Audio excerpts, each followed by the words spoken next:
왜냐하면은 이 복부를 절개를 했는데 그럼 간이 보일 거 아니에요. 근데 간은 원래 소위 푸아그라색, 자줏빛 선형색의 굉장히 매끈한 그 표피를 갖고 있어야 되는데 그 환자는 술도 안 먹는다고 하는데 노릇끼리 한 지방이 잔뜩 낀 그런 간을 발견하게 된 거예요. 그래서 수술 의사가 이제 피터 아티아에게 소리치거든요. 술 안 먹는다며?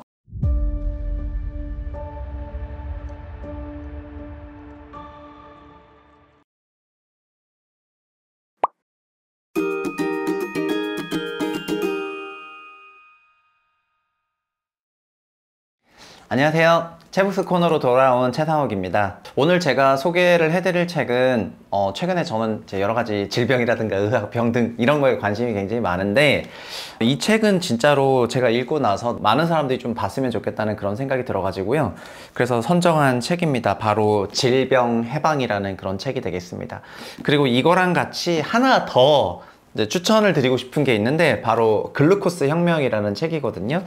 글루코스 혁명은 제 지인에게 책을 진짜 많이 읽는 지인인데 그 사람이 작년에 자기가 읽었던 책 중에 제일 좋았다 이렇게 해서 제가 그때 사서 한번 읽었어요. 그래서 어떤 내용인지는 조금 알았었는데 이번에 질병 해방이라는 피터 아티아 의사가 쓴 책을 읽고 같이 글루코스 혁명을 보니까 그때부터는 우리 집 식단부터 시작해서 제 생활 패턴 그리고 제 체중 뭐 이런 게 거의 다 변했거든요.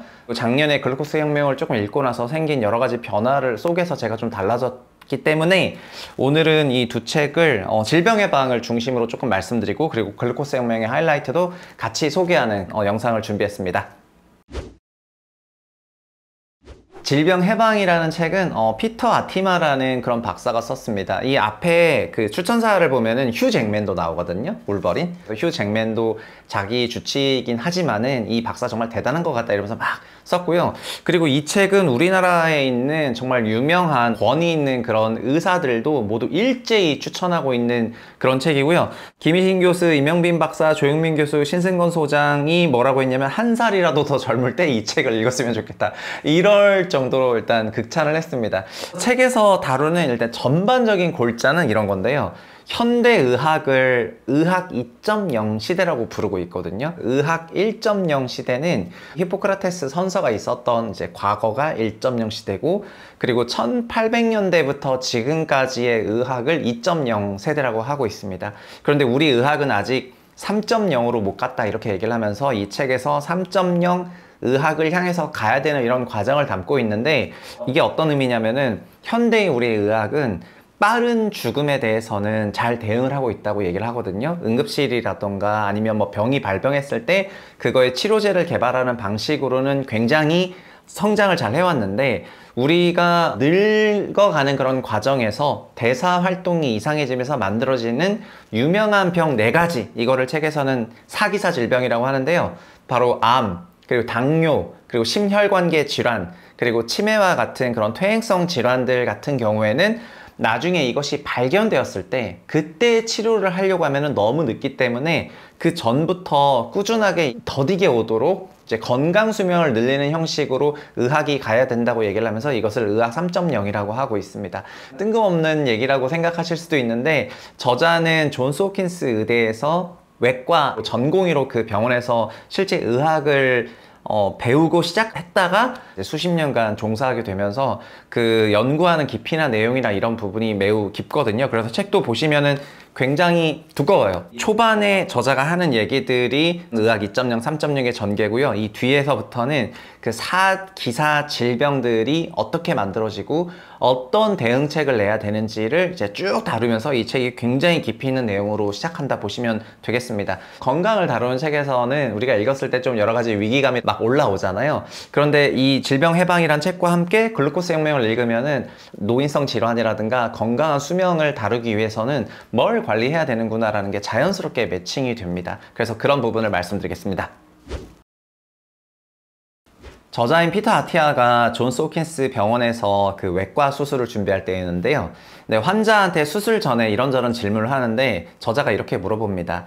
평소에 술을 자주 마시냐 이런 걸 물어보거든요. 많은 질문 중에 그런 질문이 숨어 있는데 술을 자주 마시는지 여부는 수술할 때 굉장히 중요합니다. 왜냐하면은 알코올 중독 관련 증상이 있었을 때 마취해서 풀리고 나서 여러 가지 금단 현상들이 나올 수가 있기 때문에 신경안정제를 마취의가 집어넣어야 되는 이런 게 있거든요. 그래서 마취에게 정보를 전달해 줄 목적으로 환자에게 인터뷰를 하고 환자는 나 별로 술을 안 먹는다 이렇게 얘기를 합니다. 그래서 저자인 피터 아티아가 마취에게 얘기를 하죠. 술을 별로 안 먹는다고 합니다. 그러니까 마취량이랑 신경안정제 이런 것들이 조정이 됐겠죠.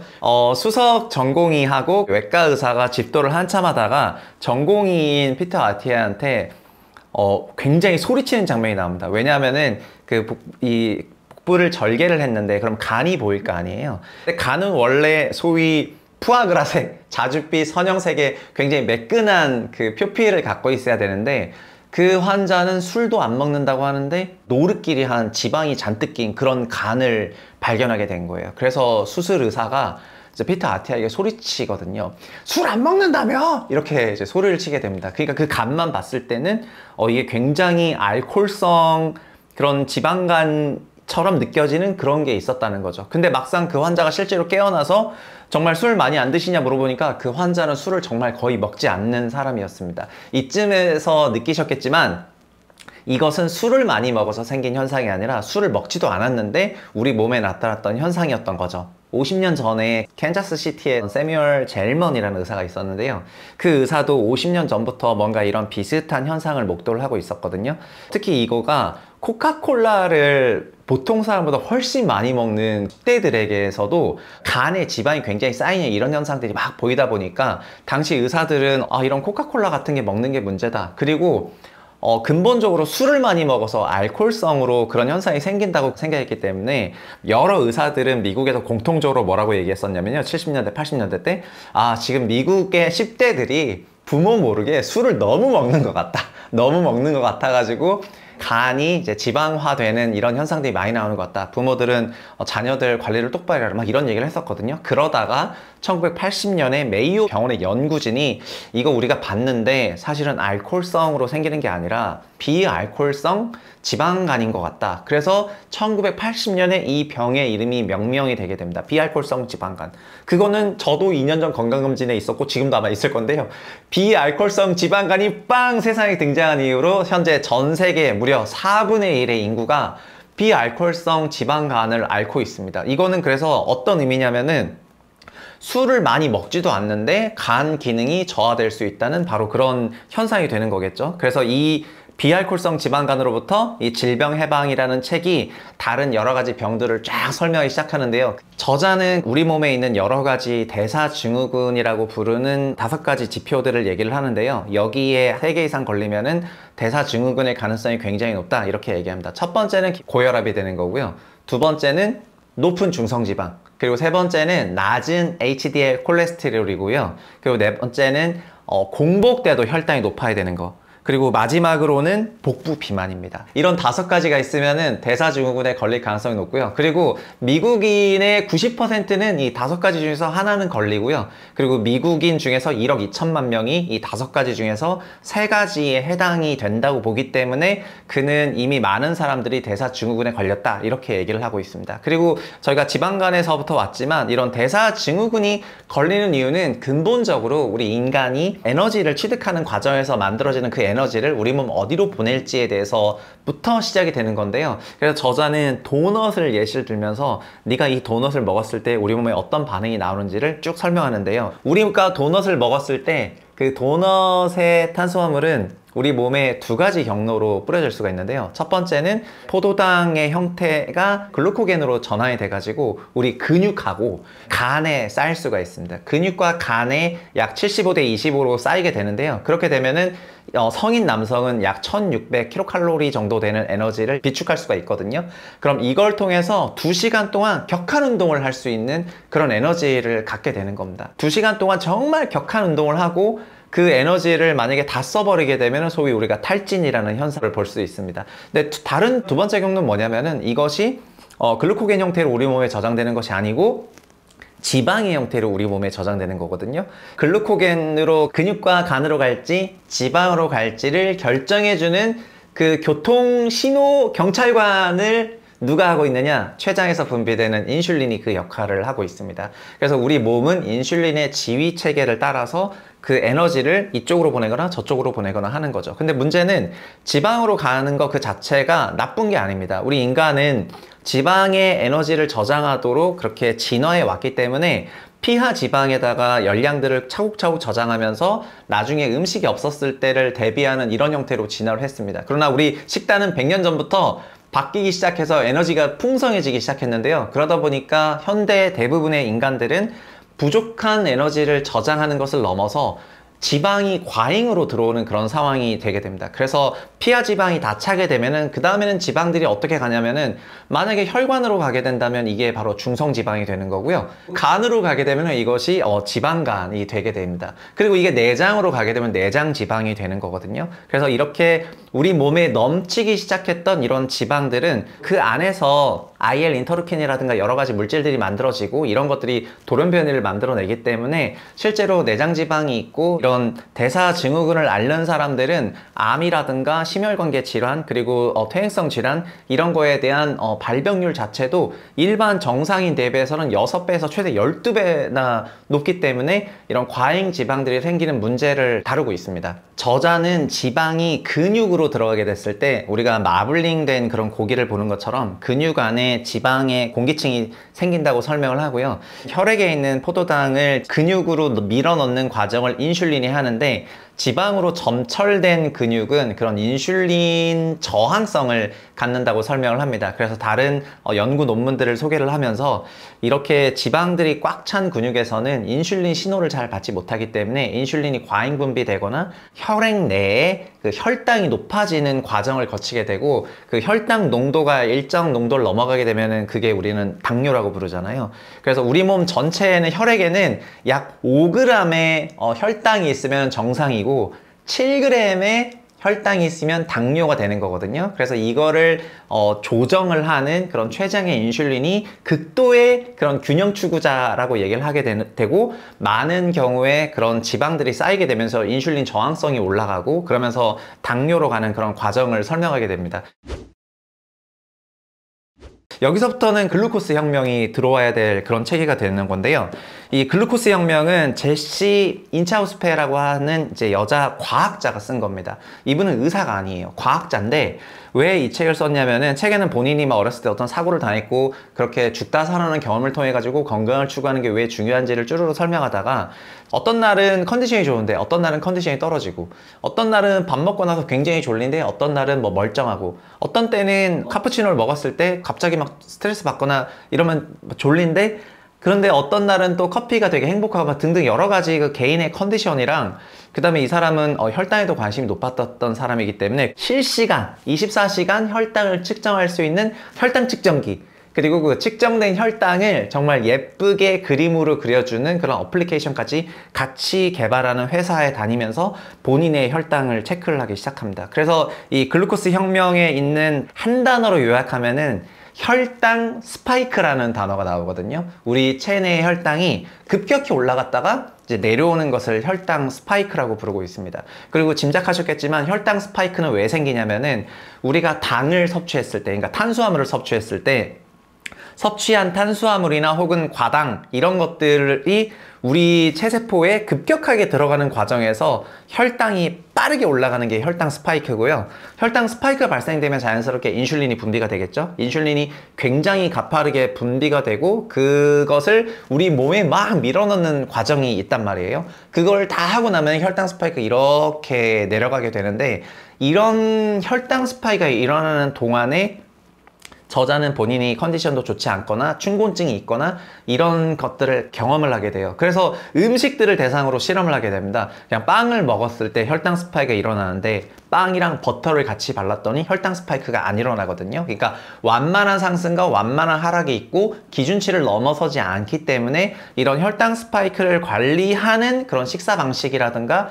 이런 걸 했을 때 혈당 스파이크가 자주 반복되는 것 대비 훨씬 더 좋아졌다는 거를 본인이 이제 인스타에 올리기 시작해요. 글루코스 가디스라고 글루코스 여신이라는 그런 인스타 계정을 본인이 운영을 하고 있는데, 지금도 그 인스타 계정에 가면은 정말 엄청나게 많은 사람들이 자기의 혈당 스파이크 관리 사례와 그다음 식단을 어떻게 바꿨는지 등등을 얘기를 하면서 어떻게 바뀌고 체계적으로 변화되는 거를 설명을 하고 있죠. 질병 해방을 통해 가지고 우리가 혈당 관리를 해야 되겠다라고 느꼈다면은 글루코스 혁명회사는 그 방법론을 얘기해 주고 있는데요. 식사 방법에 대해서 그래서 간단히 말씀을 드리면은 한 줄로 요약하면은 이겁니다. 밥을 먹기 전에 그냥 채소를 와구와구 씹어 먹으면 일단 된다, 이런 말이 되겠습니다. 그래서 브로콜리가 됐던 뭐 당근이 됐던 상추가 됐던 그 섬유질이 있는 채소를 진짜 와구와구 씹어 먹게 되면은 그 섬유질을 분해하는 효소나 이런 게 우리 몸에는 없거든요. 그러나 섬유질은 장에 있는 마이크로바이옴을 포함해 가지고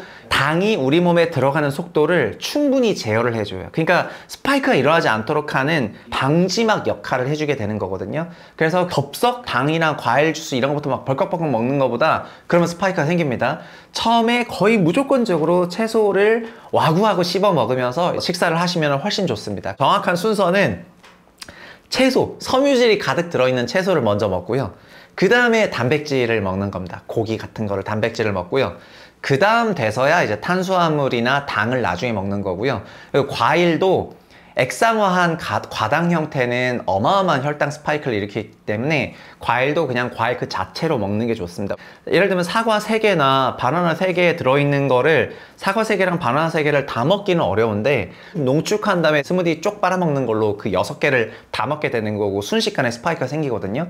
그래서 사과 그 자체를 먹을 때는 그런 게 방지가 되겠죠. 그래서 과일을 먹는 제일 좋은 방법은 그냥 과일 그 자체를 먹는 거라고 얘기를 하고 있습니다. 그래서 이 글루코스 혁명에서 말하는 혈당 스파이크 관리법을 익히게 되시면은 자기가 밥 먹고 나서 굉장히 충곤증이 밀려온다, 아니면 뭐 막 졸리거나 아니면 컨디션이 안 좋거나 밤에 잠이 잘 안 온 상태에서 커피를 먹었을 때 스트레스가 올라갈 때 그런 많은 상황이 이런 혈당이 만들어내는 혈당 스파이크 상황이라는 거를 인식하게 되시면서 이제 혈당 관리를 하게 되고, 그러면 자연스럽게 질병 예방에서 말했던 대사증후군의 관리로도 이어지는 거거든요. 그래서 오늘은 이 두 책이 굉장히 방대한 내용을 담고 있고, 저는 여기서 그냥 당뇨 정도만 얘기를 했는데 당뇨뿐만 아니라 그 사기사 질병이라고 하는, 그러니까 심혈관계 질환, 그리고 퇴행성 질환, 치매와 알츠하이머가 되겠죠. 그리고 암, 최근에 암도 굉장한 이제 정복의 대상이 되는 건데, 이런 것들이 결국은 다 이런 대사증후군으로부터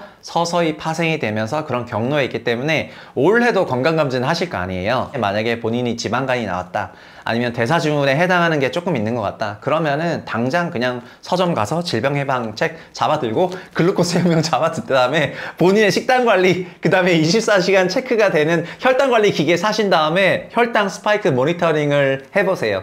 그러면은 자기가 어떤 식으로 관리해 나가야 되는 거가 정말 드러날 겁니다. 과거에는 이런 게 불가능했잖아요. 근데 지금은 가능해진 세대가 됐기 때문에 이런 책들을 통해 가지고 우리가 정말 건강 수명, 그러니까 생물학적으로만 길게 사는 것이 아니라 건강한 삶을 좀 더 길게 사는, 저 어렸을 때 9988234라고 누군가 저한테 얘기했습니다. 99세까지 팔팔하게 살다가 이틀 3일 아파서 사망하는 게 제일 좋은 삶인 것 같다, 이렇게 얘기를 했는데, 질병 해방이 9988234를 설명하는 책이고 매우 과학적인 책이니까 다 같이 한번 읽어보셨으면 좋겠습니다. 오늘 채부신 북스에서는 두 가지 책을 동시에 소개를 드렸는데, 앞으로도 어떤 유사 주제라던가 아니면 서로 상반되는 내용을 다루고 있다 하더라도 책 여러 개를 한 번에 좀 소개하는 그런 영상을 자주 만들도록 노력하겠고요. 그리고 여기서 제가 책 설명을 하긴 했지만 결국은 읽는 게 중요하거든요. 읽어야 사람들이 바뀝니다. 제 영상을 보고 부디 이 책을 보시는 분이 좀 더 많아졌으면 하는 바람에 오늘 채북스 마치도록 하겠습니다. 감사합니다.